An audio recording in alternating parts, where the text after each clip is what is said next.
নমস্কার বন্ধুরা, আজকে আমরা আরেকটি নতুন কোম্পানির আইপিওর ডিটেইল রিভিউ করতে চলেছি। এই কোম্পানিটির নাম হচ্ছে একাস লিমিটেড।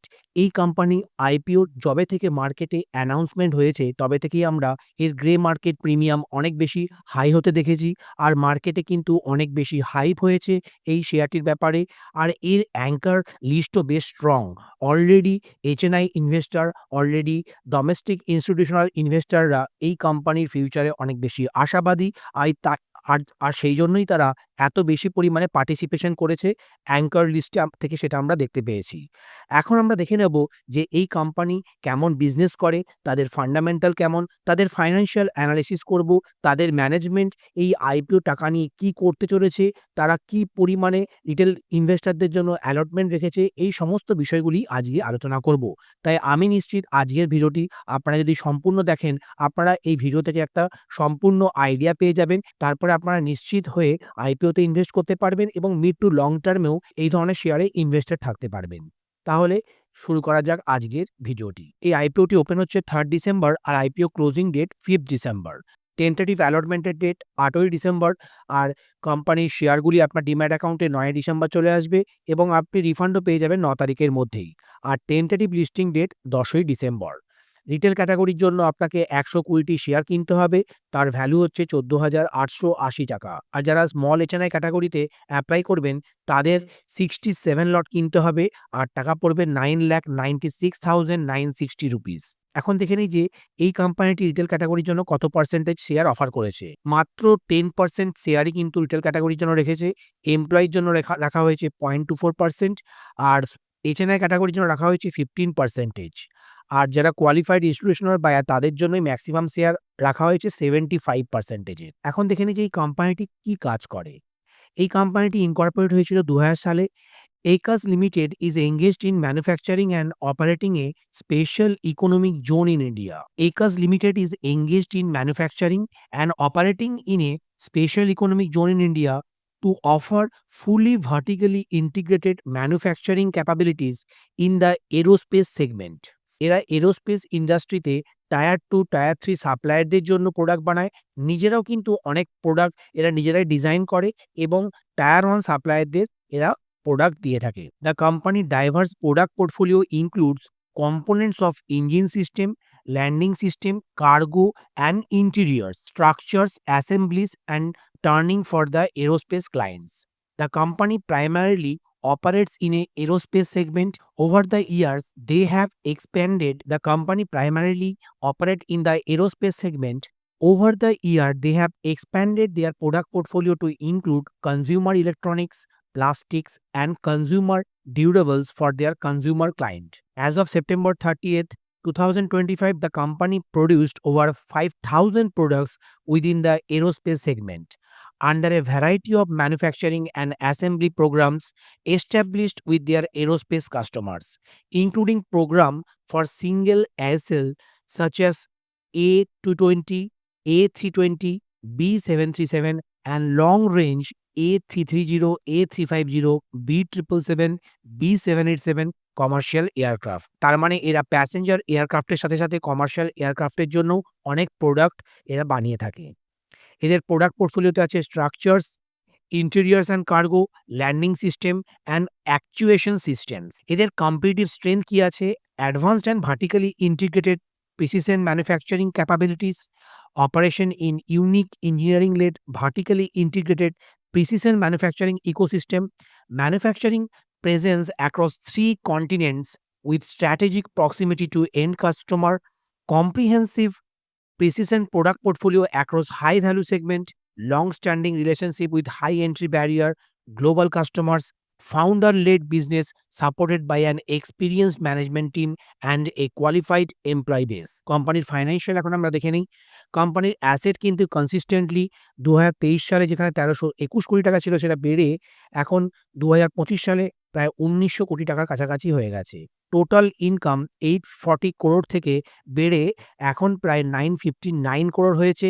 কোম্পানির প্যাটে আমরা দেখেছি যে এখানে কিন্তু কোম্পানিটি লস মেকিং, যেখানে 2023 সালে -109 করোড়ের লস করত, সেটি কিন্তু প্রায় ফ্ল্যাট 2025 সালেও -100 করোড়ের লস এরা ডিসক্লোজ করেছে। কোম্পানির EBITDA কিন্তু পজিটিভ। ২০২৩ সালে ৬৩ কোটি টাকার EBITDA ছিল, যেটি এখন বেড়ে হয়েছে 107 করোড়ের। কোম্পানির নেট ওর্থে আমরা একটা কনসিস্টেন্ট ইমপ্রুভমেন্ট দেখতে পাচ্ছি। আর কোম্পানির রিজার্ভ অ্যান্ড সারপ্লাসে আমরা কিন্তু একটা পজিটিভ ইমপ্রুভমেন্ট দেখেছি। টোটাল বরোয়িংস এক্ষেত্রে কিছুটা বেড়েছে ৩৪৬ কোটি টাকা থেকে 437 করোড় হয়েছে। কোম্পানির কিছু কি পারফরম্যান্স ইন্ডিকেটর দেখে নিই। কোম্পানি যেহেতু লস মেকিং, সেই জন্য এই কোম্পানির কি পারফরম্যান্স ইন্ডিকেটর খুব একটা ভালো নয়। তাও আমরা দেখে নিই যে ROE এখানে negative, company return on capital employed positive আছে, ডেট টু ইকুইটি 0.99, কোম্পানির প্যাট মার্জিনটাও negative, price to book value এখানে 9.94 টাইমস এর। আর মার্কেট ক্যাপিটালাইজেশন আপার প্রাইস ব্যান্ডে 8,300 করোড় হতে চলেছে। কোম্পানির পিও এখানে দেখতে পাবেন যে নেগেটিভে দেখাচ্ছে, কারণ কোম্পানিটি লস মেকিং। এখন দেখে নিই object of the issue. Repayment in full or in part of certain outstanding borrowing and prepayment of penalties এর জন্য এরা 433 করোড় রেখেছে।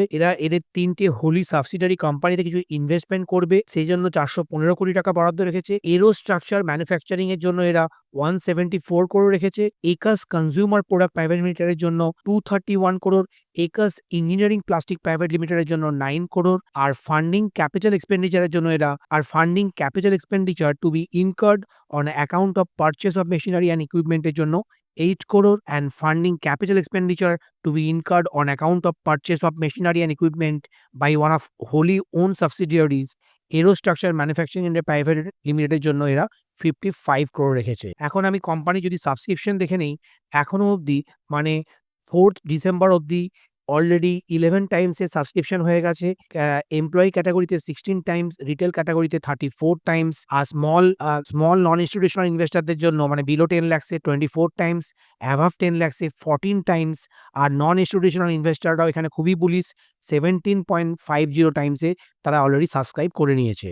এখন কোম্পানির অ্যাঙ্কার বুক যদি আমরা দেখে নেই, এখানে দেখছি যে স্মল ক্যাপ ওয়ার্ল্ড এখানে ইনভেস্ট করেছে 50 crore, SBI MNC 30 crore, SBI research and India opportunity স্কিমে 10 করোড়, HDFC ম্যানুফ্যাকচারিং ফান্ডে 10 crore, HDFC business cycle fund, HDFC innovation fund, Nippon India small cap, Axis small cap, government pension fund global, DSP dynamic asset allocation fund, Edelweiss recently listed IPO fund, BNP Paribas mid cap fund, 3P India equity fund, Bharti Axa life insurance company লিমিটেডেও 5 crore এখানে a lot করেছে। তার মানে কোম্পানির anchor list খুবই strong.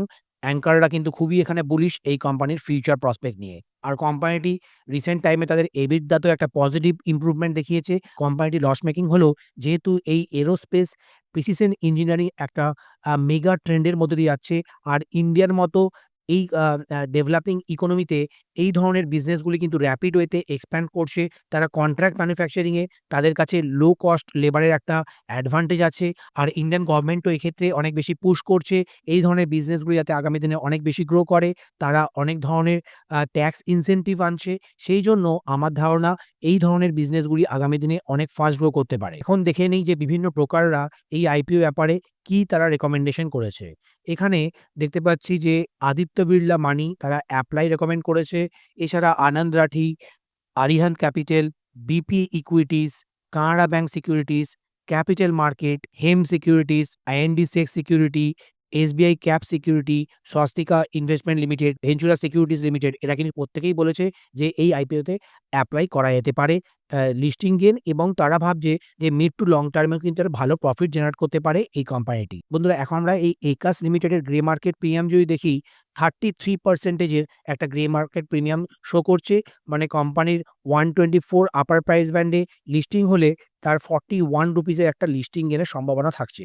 বন্ধুরা, এখন আমি আমার পার্সোনাল ওপিনিয়ন আপনাদের সঙ্গে শেয়ার করছি। আমি এই একাস লিমিটেডের IPOতে রিটেল ক্যাটাগরিতে ইনভেস্ট করতে চলেছি। আর আমার মনে হয় যে এক্ষেত্রে একটা ভালো লিস্টিং গেনও হবে, এবং যারা লং টার্ম ইনভেস্টর তারা এই ধরনের কোম্পানিতে লং টার্ম ধরে ইনভেস্টেড থাকতে পারে। কিন্তু তাদেরকে কোম্পানির বিজনেসকে মনিটর করতে হবে, ট্র্যাক করতে হবে যে তাদের বিজনেসের গ্রোথ কেমন হচ্ছে। তারপরেই তারা আরও বেশি পরিমাণে অ্যালোকেশন এই ধরনের কোম্পানিতে করতে পারে। আর বন্ধুরা, আজকের অ্যানালিসিস আপনাদের কেমন লাগলো আপনারা অবশ্যই কমেন্ট করে জানাবেন। ভিডিওটি যদি আপনাদের ভালো লাগে চ্যানেলটিকে সাবস্ক্রাইব করতে ভুলবেন না। ভিডিওটিকে লাইক, শেয়ার অবশ্যই করে দেবেন। বন্ধুরা, আবার দেখা হবে পরের ভিডিওতে। নমস্কার, জয় হিন্দ, জয় ভারত।